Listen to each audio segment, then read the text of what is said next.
Do you find it hard to say no? Do you feel a little overwhelmed with everything you have to accomplish and wish you could have a few more hours in your day? Then this episode is for you. You're listening to the Dynamic Women podcast. Each week, you'll be inspired by our global community of women. They'll share with you tools and stories to help you be dynamic in every area of life. He's your host, award-winning coach, and the CEO and founder of Dynamic Women, Diane Rolston.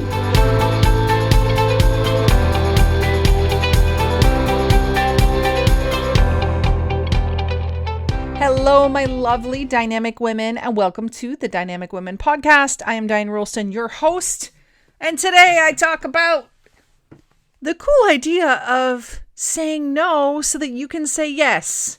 Now, this is an absolute favorite of my clients.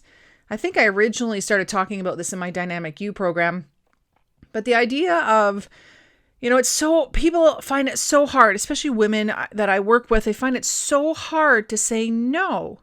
It could be because of obligation, previous commitment, because they feel like it makes them look like a jerk, to say, oh no, I'm not going to bake for the kids' bake sale, or I'm not going to help out volunteering for something or helping a family or friend out.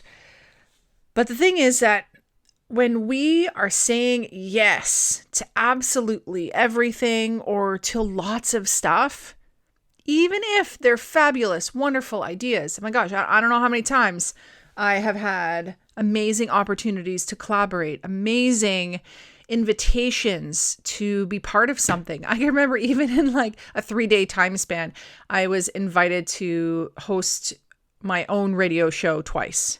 Like, that's pretty crazy. And so I want to talk today about the easier way to be able to say no. And that's actually by saying yes. So what do I mean by this? Well, you see, when you're asked by someone to do something, or you have to say no to a really cool opportunity, it feels like you're giving up something. Like there is FOMO coming in, fear of missing out. And you have that time when you're like, man, I either look really bad or I could be missing out on something if I say no. And so you kind of feel like you're losing. You feel like you're either a bad person or you're missing out. And so I want to give you another way of looking at it. What if rather than saying no to that, you were saying yes to something else? Now I'll give you an example of this. Something you may have heard of or seen in movies is, the working parent who has this amazing opportunity to talk to a great client or to have this business meeting or give a presentation.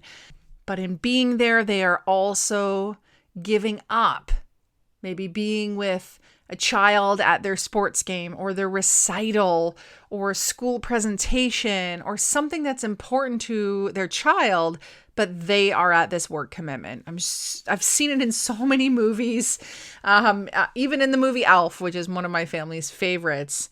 The dad had to make a decision to be with his family, with his son that he didn't really have a strong relationship with, or to work on fixing things in the company. And you see these wonderful moments where the parent decides, no, I'm going to leave work and I'm going to go and be with my family. And either they end up having to make a decision to like quit their job, or the boss is understanding and gives them another opportunity. Now, that's kind of things we've seen in movies, things we've seen in other stories, but a real life example actually involves me and involves me choosing me. So in the movie example, people were saying no to their child in order to say yes to work. And then they ended up saying no to work so they could say yes to their child. But to say just no to that opportunity or no to work or whatever it may be might seem hard. And so this is where it's easier to say yes. Now, I do have another episode I recorded where I talk about knowing your priorities and knowing which the glass balls are and which the rubber balls are, because we're juggling balls all the time. And we want to be able to drop only the rubber ones so they bounce. And saying yes to saying no really allows you to be able to honor the priorities and feel more balanced. So for me, I was feeling a little bit overwhelmed, lots going on. I was putting together a big summit. I was coaching my clients. My assistant was going to be finishing up, and there was a lot on my plate.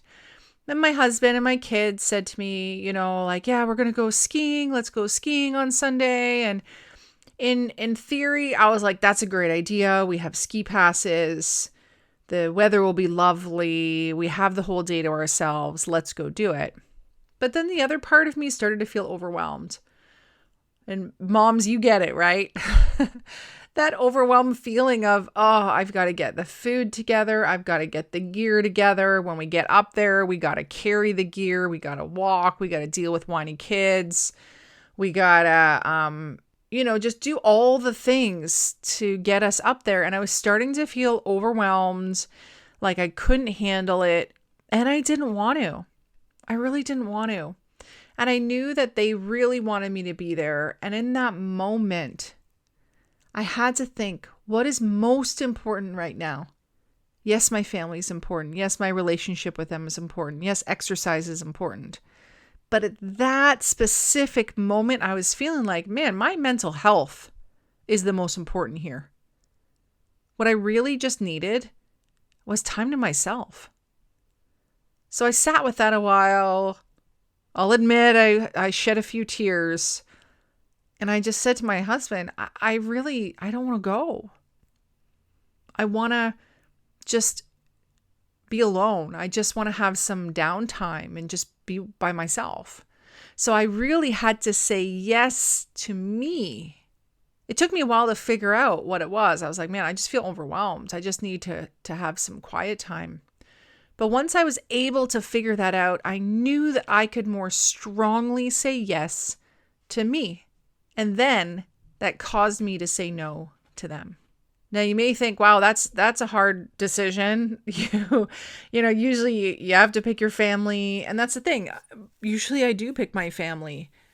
But in this case, I really had to choose myself. But let me give you another example that's maybe a little less loaded with the family piece in there.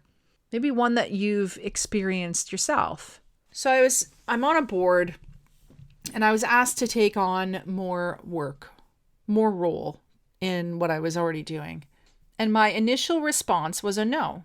No, I can't take on more.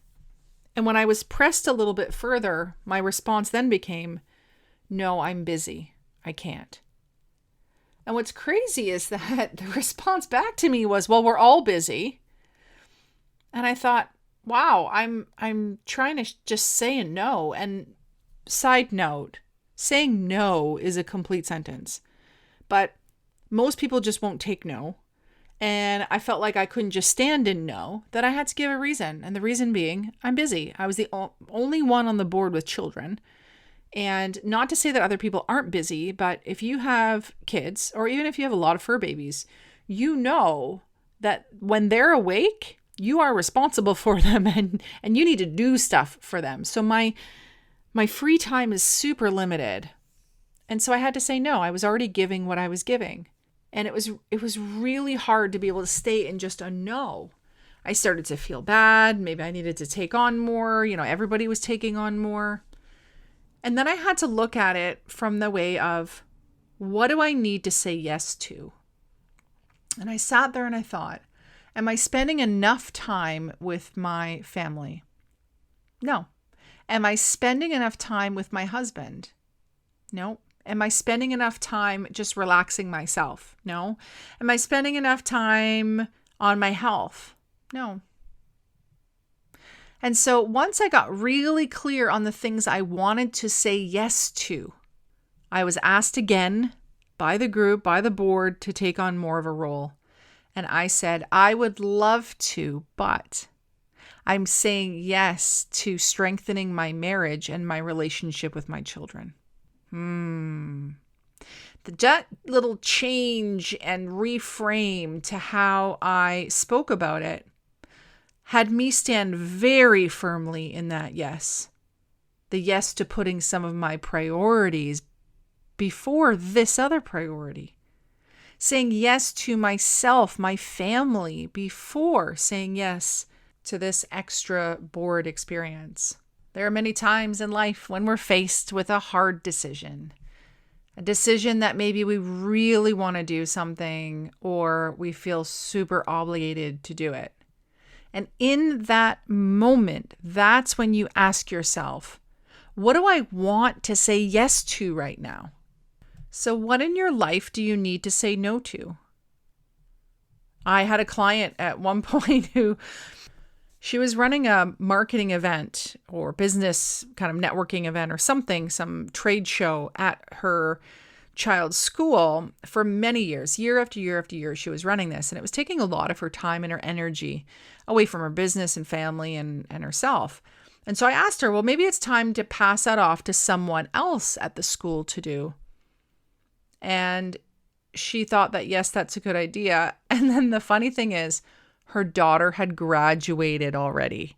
So she was doing this for a school to raise money for the PAC that she wasn't even a parent of a child at, which blew my mind. And so I sat there and I said, okay, so what would you do with that time and that energy? Oh, I'd build my business. I'd spend more time with my husband. I would focus on my health. I would do this and this and this and this. And I said, okay, so that sounds like you've got a stronger yes than you do a yes to this. So it was hard for her to say no for many years, hard for her to pass this off to someone else. But as soon as we put it in that perspective of what would you say yes to instead, it was super clear. Now, this originally came from an experience when I was earlier on in business and I was talking to one of my business advisors and talking about, where I should be networking and where I should be hanging out and in order to attract the right clients. And what was really interesting was he said to me, well, where are you currently networking? And I told him one of the groups and I said, but a lot of them are in like the senior care industry. And he said, are you trying to coach seniors or speak professionally to groups of seniors? And I'm like, no, I'm not. And then he said, well, what are you getting out of this experience? And I said, well, they're great people. I enjoy hanging out with them and sharing about what I'm up to and hearing what they're up to. And he said, yeah, but it's not building your business. And I was like, no, not really. And I said, but I'm running the group. Like I'm helping to run the group with someone else. And he said, and it's not building your business. And I was like, well, no, but they're good people. And he said, okay, let's look at it this way. How often are you hanging out with your friends? Because they sound like these are like friends, right? I said, well, not that my close friends. And he said, okay, so how often are you hanging out with your friends? I said, I don't know, every few weeks or something, or once a month. And he goes, but you see these people every week. Light bulb went off for me. He really just hit the nail on the head. So I was choosing to say yes to hanging out with people in a networking fashion, not really as friends, but the only reason keeping me there was out of obligation. And he said, wouldn't you prefer, one, to be networking with people who can help move your business forward and you can help move their businesses forward because you have complementary businesses? And the second piece is, wouldn't you rather hang out with your friends more and spend the time there? And I was like, yes, I would. And this, after some reflection, gave me really this idea of saying yes to say no. So what do you wish you could say yes to in your life? Yes to reading in the morning. Yes to working out during the day. Yes to being around your family more at night. Yes to traveling more. Yes to hiring someone to work for your company. Yes to deepen friendships, to a deepened faith. Yes to organizing or renovating your house. What are you saying yes to in the world? Or mainly, what do you want to say yes to? And then look at all the things in your life that you really want to say no to. And I get it. There are times when you have a friend who needs you because they're going through something, or maybe an aged parent that you have to support them, or a child that needs some extra help or support, or a project at work that is taking more of your time. But what else do you want to say no to? For my client, one of my clients, it was saying no to her daughter to taking care of her dog every weekend when her daughter went away, and she wanted to go her way herself, but she couldn't because now she had a dog to take care of. So I asked her, what do you want to say no to? She's like, I want to say no to taking this dog. I'm like, great, let's figure that out. Or maybe you're taking clients at a time or a location that you prefer not to. Well, wouldn't it be better to say yes to yourself? So make a list of all the things you would like to say no to and all the things you wish you could say yes to. I don't know how many times I've heard from clients that they wish they could have more fun. They wish they could see their friends more. They wish they could have a stronger connection with their spouse or kids or family members. They wish they had time to work out. They wish they had time for personal development. What do you wish you had time for? Then make a wish list of all those things and think, if I'm to say yes to this, what do I need to say no to? Because, you can have everything you want, just not all at the same time. And how sad when your life is filled with things you don't want. I've even heard of people saying no to their job because they really wanted to be home and be like a Martha Stewart at home with baking and cooking and crafts for the family. I've had people saying no to working in a specific space and moving because it just wasn't a fit for them. I've had people say no to their business and go into something different. I've had people say no to specific people in their lives. You don't have to keep saying yes to things you don't want in your life. Yes, we have to honor some obligations or commitments or priorities in order to really care and support the people we love most. But on that day that I said yes to myself and stayed home, glorious day. And by the end of the day, when they got home, I was ready to welcome them back. I was rested, I felt calm, and I felt grateful. When I've said yes to my family instead of saying yes to that board, it made a difference. Saying yes to say no makes saying no so much easier. Saying yes to something strongly helps you to stand in that when you do need to say no. Saying yes in order to say no gives you time back, energy back, potentially even money back, depending on what it is. So look at every area of life, all 10 areas, and ask yourself, where do I want to say yes? And where do I need to say no? Then leave a comment. Let me know how this goes. If you're having trouble with the conversation that you need to have to say no, that is one of my specialties. And clients have said, wow, I knew exactly what I needed to say and how I needed to say it and the best time to say it. And I did it. And I was able to say no so that I could say yes to something greater. Hit subscribe, share with a friend, and I hope to see you over in the Dynamic Women Facebook group, which is free to join. And until next time, stay dynamic. Bye. Thank you, Dynamic Women, for joining us today. Please hop on over to iTunes to subscribe and leave us a review. Who do you know who needs to hear our message? We'd love it if you'd share our channel with your friends and family. If you're ready to be more dynamic, have more balance and more success, head over to www.dynamicwomenclub.com/free gift for your Key to Success book. Stay dynamic.